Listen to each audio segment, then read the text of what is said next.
Hi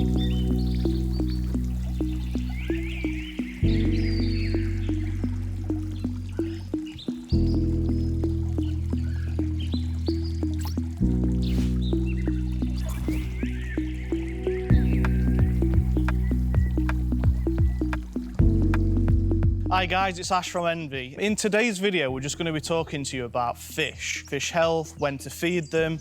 There are going to be a few bookmarks in here for each question that we do. So, if there's anything that might be more relevant for what you're after, feel free to find the right one for you. So I suppose the first question that we'll cover is, can you have too many fish in your pond? And the short answer to that is yes, you can. If it's overstocked, that will cause a lot of serious problems, probably later on down the line. You'll just struggle to maintain a healthy ecosystem in a pond. One of the biggest problems actually by having too many fish is it causing ammonia spikes. The ammonia obviously is caused from things like fish waste. The more fish you have, the more fish waste is going to be in a pond. So ammonia breaks down to nitrites and then nitrates. All three of them are harmful for fish. Ammonia and nitrite are worse than nitrates, but nitrates, you still don't want them. You always want to make sure you've got zero nitrates in there. That's something to keep a really close eye on in a pond, especially if you do think you might have too many fish. You can obviously keep an eye on that by just testing the water regularly for nitrites and nitrates.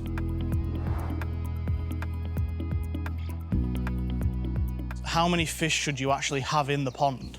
To be honest, there's not really a right or wrong answer for this. It all depends on factors such as how big the pond is, how big the fish are, what type of fish you've got in there. There are actually many ways you can work out how many fish you should have in the pond. They're very technical, as in knowing each inch size of the fish and things like that.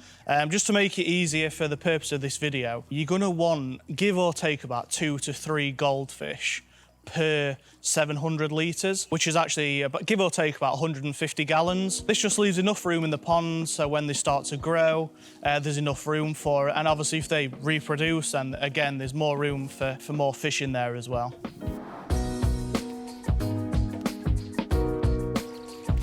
So the next question that we're going to cover is, what is the best fish to have in my pond?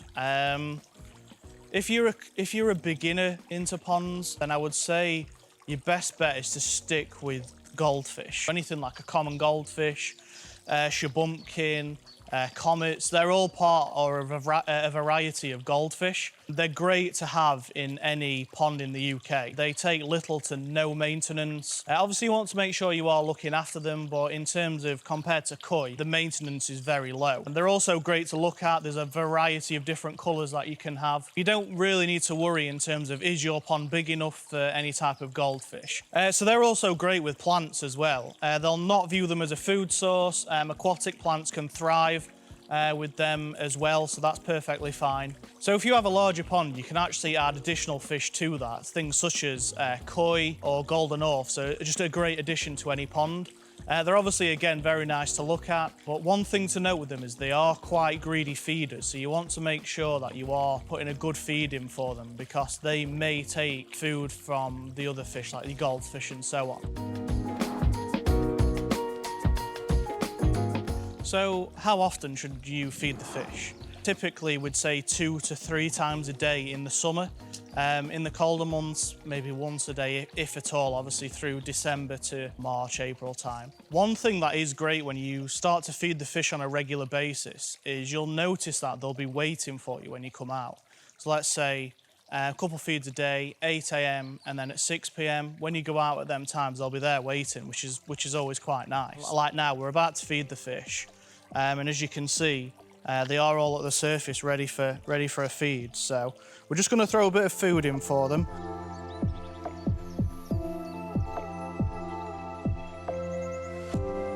One of the most common problems in ponds, especially for beginners, is actually overfeeding the fish.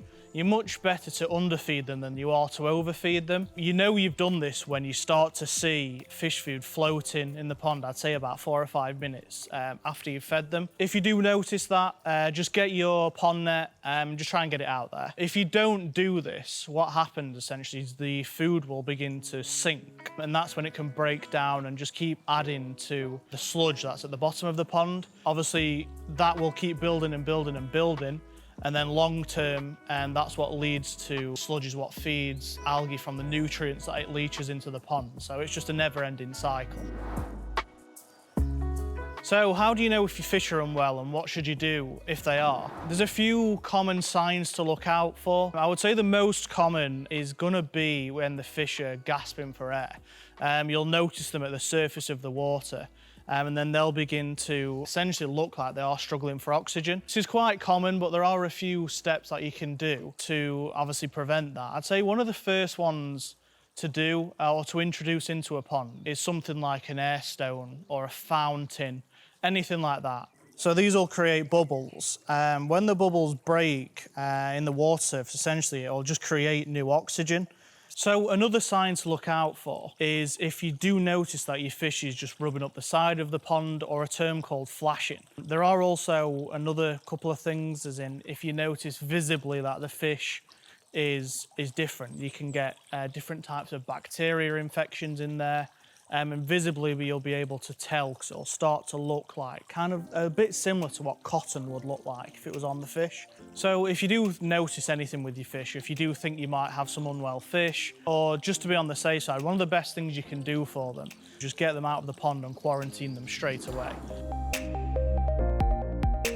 So the last question that we're going to cover is how to keep a pond healthy, or keep your fish healthy. Very simple answer, although it does take a lot of maintenance in the pond, but it's essentially just keeping the pond healthy. If you have healthy water and a healthy pond, the fish are going to be healthy. So that's things like monitoring the amount of nitrates and ammonia that's in there, which we have mentioned earlier on in the video. Acting if there is any blanket weed or algae that get in there. Essentially anything that might weaken the ecosystem in a pond, it's worth to act on that immediately. So fish can react to a lot of different factors within a pond. That can be anything from the amount of nutrients that's in there. The nutrients is what can affect the fish's gills. So obviously you want to make sure that you're on top of them. Using beneficial bacteria is a great way to just limit the amount of nutrients that's in the water. Something you can do as more of a maintenance plan, and by doing that, it obviously ensures that the water is just nice and healthy.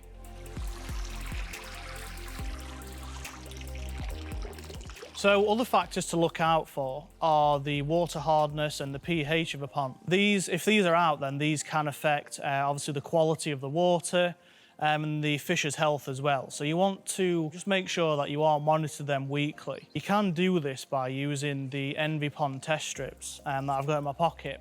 These will test the pH, KH, GH, nitrite and nitrate of the water. So if you're doing this once a week, it'll just ensure that all them readings are where they need to be, and there is also further advice on these. If any of the steps are out, then what steps you need to follow to be able to rectify them. It's often said that about 9 out of 10 problems that you get with ponds is actually down to the quality of the water, and this is where it all stems from. So it is super important that these steps are followed weekly to just help you keep on top of it.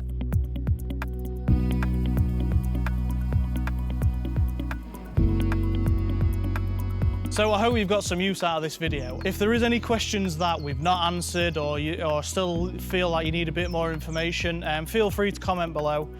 We're more than happy to help where we can do, and we'll get back to them as soon as possible. So our contact details are actually on screen now. Either 3 of them methods are perfectly fine to get in touch, and we'll always reply as soon as what we can do. So thanks for watching this video. Any support you can give this channel by liking this video and just subscribing, we'd really appreciate it.